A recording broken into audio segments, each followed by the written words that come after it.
Super Mario Bros. Wii. A game known for fun evening with your friends and throwing each other into the abyss, an amazing soundtrack, and a big amount of nostalgia. But rushing through this game, I always had one question in my mind. Which world is the best world in the game? And that's exactly what I want to talk about today. Ranking every world in New Super Mario Bros. Wii from worst to best. So, can we please just start already? I can't run anymore. Let's go! World 1. This may not be the biggest surprise on today's list, but I guess it is what it is. The first level already starts off pretty weak in my opinion. 1-1 might even be the most boring level of the entire game. Not the worst one though. The worst ones are yet to come. Trust that. The whole level feels empty to me, flat, and is home to a lot of very cheap secrets. Also, I never liked these wheels for some reason. Can I put a hand on it why? No.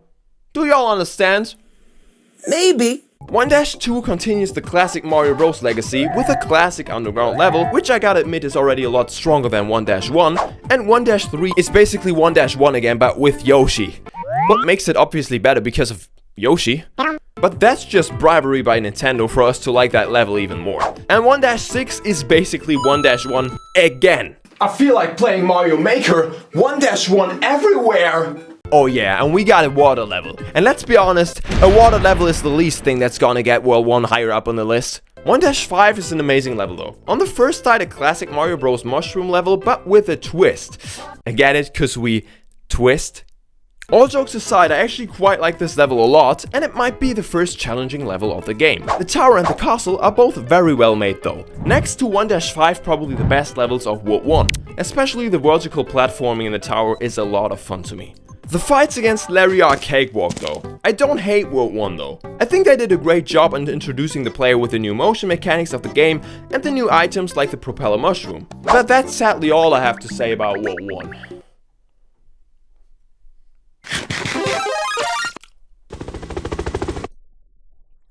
World 5. World 5 is home to the second worst level in the game, and I bet you already know which one I'm talking about. But let's start at the beginning. World 5 actually starts off pretty strong in my opinion, cause 5-2 is a quite promising level. So let's go to the next level. Maybe it won't be that bad. Never mind. Even though Wigglers have to be top 3 Mario enemies ever to me, this level is just annoying and stressful. Especially these tired and narrow spaces with the Wigglers running around gets my anxiety meter off the charts. But it's not the worst level of the world to me. Are you ready?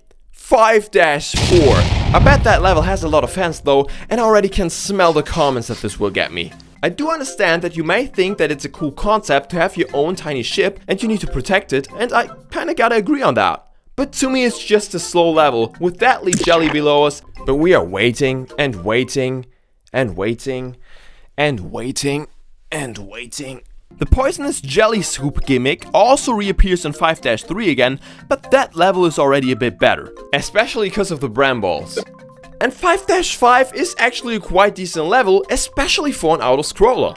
The tower is okay, and the castle is also not the worst one. The fight against Iggy are quite challenging though, and overall I'd say Iggy has to be my favorite Koopa though, but it doesn't help World 5 to get higher up on the list. Nope. World 4. Water World. Annoying enemies. Check. Annoying controls. Check. Annoying levels. You thought! Water worlds in Mario games don't necessarily have the best reputation, but this game kind of gets it right. First off, just like in New Super Mario Bros. DS, the water world does consist of a lot of water, but not a lot of underwater. 4-2, 4-3 and 4-5 have nearly no underwater parts, and the ghost house and the tower do not even include a single drop of water, except for this puddle at the start of the stage. I mean, yes, there's 4-4, but I can live with one underwater level. I mean, what would be a Mario game without at least one underwater level? A better game? Fair enough. For 4-1, you could also argue that the level has a lot of underwater parts, but when you have the penguin suit, the level turns out to be insanely fun. For the castle, they kinda kept the same idea from the New Super Mario Bros. DS, which is not creative, but why change a great concept, you know? And the fight against Wendy is alright. I mean, it's Wendy. I don't think anyone is a fan of her.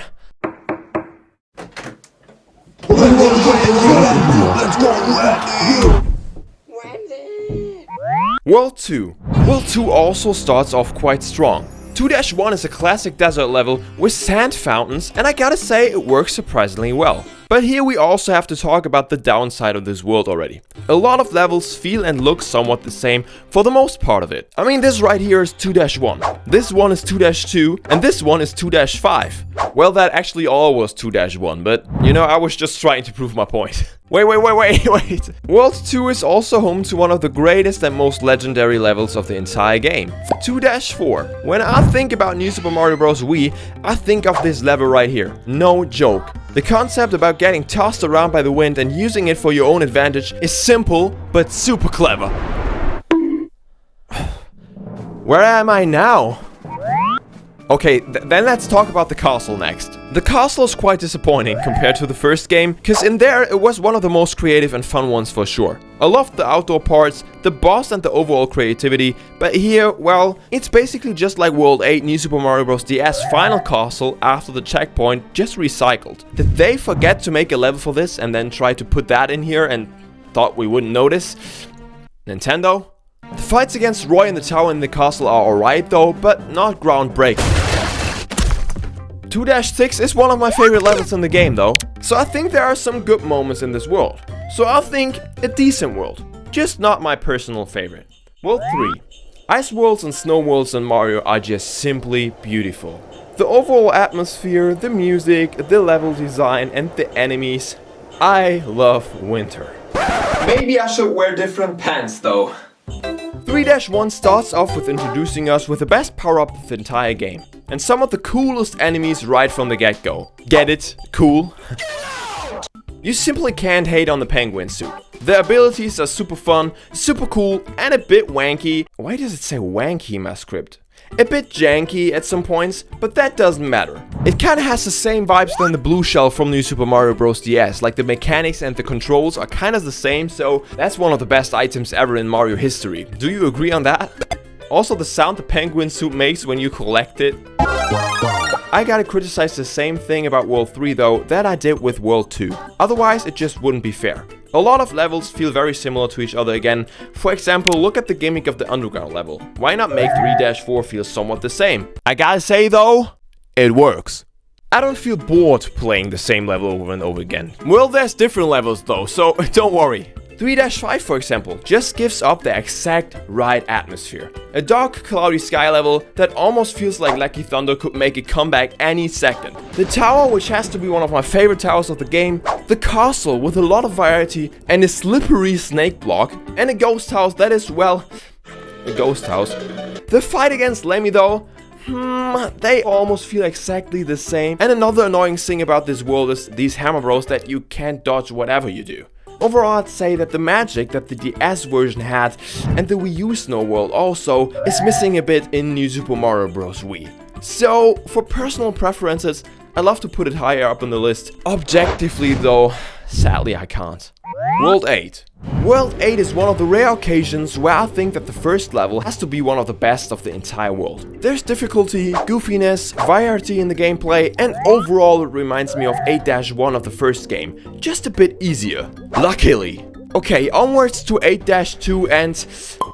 Okay. Do you remember how I told you all earlier that I didn't like these wheels in 1-1 on the floor? Well then 8-2 has to be the ultimate horror for me. Look at that!